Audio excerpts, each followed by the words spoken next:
Social, mais on est tous bloqués dans l'ascenseur. Le combat continue, on va pas plier.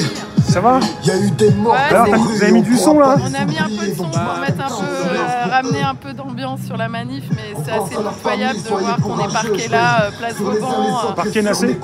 Sur, on est parqué sur une place où on a, c'est là où ils invisibilisent les manifs. C'est ici qu'on a été parqué avec les manifs contre le pass sanitaire, les manifs pour la liberté. Ça dérange pas trop ici, il n'y a pas, de travaux, il n'y a pas de choses. Et tiens, comme tu es là, je vais te raconter ce qu'on a fait aujourd'hui parce que on va baisser un petit peu. En fait, on revient du tribunal administratif. Aujourd'hui, on avait déclaré une agora place de la Concorde. Oui.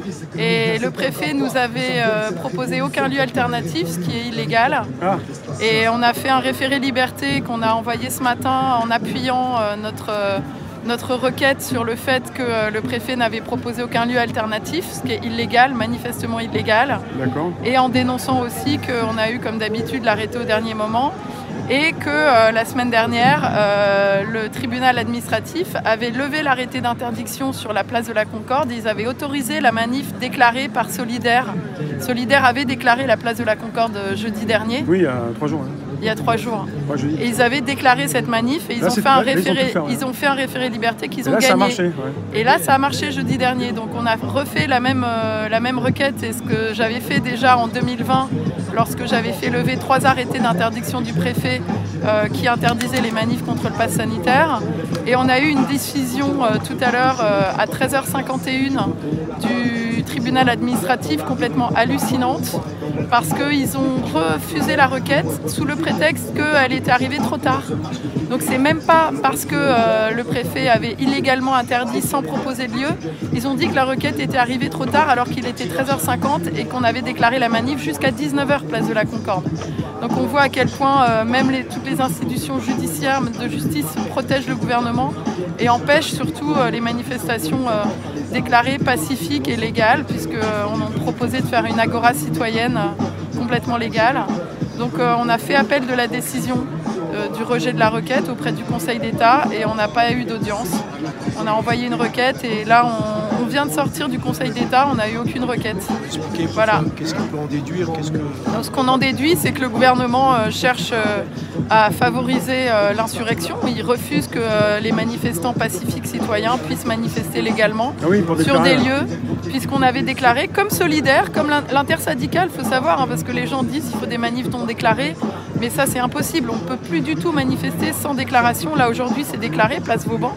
Et là, ça arrange bien le pouvoir qu'on soit sur une grande place déserte où tu as vu, il n'y a rien autour, il n'y a pas une boutique, la place est immense, on gêne personne, on est au milieu du 7e arrondissement, sans que ça cause aucun trouble à qui que ce soit, ça empêche même pas la circulation. Et en fait, voilà, le pouvoir restreint la contestation à être dans un lieu invisibilisé, complètement loin de tout, quoi. Voilà, donc c'est absolument incroyable de voir ça et c'est insupportable et voilà, c'est un vrai déni de démocratie. Et vraiment, je voudrais redire aux gens que ça ne sert à rien d'appeler à l'insurrection, à la violence, parce que si on appelle à ça, ça va encore donner plus de poids au gouvernement pour dire regardez, c'est le chaos, ça casse, et ça risque de faire encore plus un boulevard à l'extrême droite qui va dire c'est le chaos, Emmanuel Macron n'est pas capable de maintenir l'ordre dans le pays, et ça va renforcer des mesures autoritaires. Donc nous, on appelle vraiment à ce que tout le monde vienne nous aider avec l'Union citoyenne pour la liberté et les Gilets jaunes à faire des agoras, à faire des manifs qui soient dans des lieux visibles, dans des lieux qui gênent, et de refuser ce genre de manifestations place Vauban qui sont complètement inutiles, quoi, qui servent à rien. Ça sert à rien d'être là. Franchement, c'est écœurant. Et puis si on part en manif sauvage, on sait qu'on va se faire attraper, que ça va encore faire oui, puis pour le message, après, il n'y a plus de message, il y a simplement des vidéos qui circulent de la casse, quoi. C'est ça. Après, il n'y a aucun message, il n'y a que de la casse. Comme à Place d'Italie, là, avant-hier. Ouais. Donc on est dans une nasse politique, en fait. On n'est même pas dans une nasse dans l'espace public. On est dans une prise d'otage politique de la contestation, où on est obligé de suivre les syndicats officiels qui, eux, déclarent des manifs. Et en même temps, on est pris en otage par des troubles à l'ordre public qui servent à rien et qui cassent des poubelles, brûlent des poubelles, où c'est inopérant, ça sert à rien. Voilà, donc il faut vraiment qu'on s'organise sérieusement pour faire des assemblées populaires qui soient dignes, qui permettent de prendre la parole, qui permettent de passer des messages passer le message qu'on doit changer de constitution immédiatement, qu'on doit changer de système. Là, ça urge. C'est plus possible d'accepter tout ce qui se passe. Voilà, merci Rémi d'être toujours là. Ça va être, comme j'ai dit, le verdict, c'est pour les pas au tribunal, mais logiquement, maintenant, là, ils vont ça va être si maintenant. Nous, on a écouté Elisabeth Borne, on a écouté en arrivant, elle a pris la parole à l'Assemblée nationale. C'était complètement un non-sens de A à Z. Elle instrumentalise les extrêmes, elle se sert du RN encore comme d'un épouvantail. Elle a fustigé, elle a sorti des vieux dossiers du député Lyotte qui a sorti la motion de censure en parlant qu'en 2013 il aurait soi-disant sorti un amendement pour une retraite à 64 ans, que soi-disant il était manif pour tous. C'est la guerre quoi. Alors que c'est la guerre, et tous les coups bas sont permis. Les coups bas, oui. Les coups bas et ça n'a plus aucun sens et le gouvernement est tellement illégitime à procéder de cette façon-là. Borne, elle est vraiment... ils sont tous à jeter dans ce gouvernement et le système des institutions leur permet ça aujourd'hui, c'est ça qui est terrible.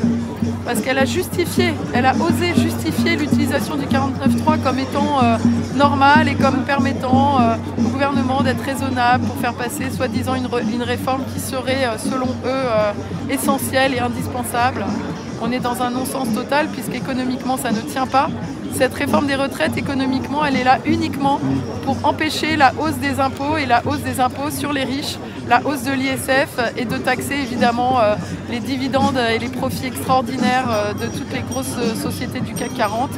Et évidemment, c'est ce qu'il faudrait faire pour maintenir un système de retraite juste, équitable. Il faudrait augmenter les taxes sur les hauts salaires, sur les gros patrons, sur les profits et empêcher que ce gouvernement lamine les pauvres, encore une fois. Voilà, donc, merci Sophie. Je vais aller voir ce qui se passe, ils vont peut-être bouger un peu là. Merci Rémi. Merci. À bientôt. À bientôt. Merci.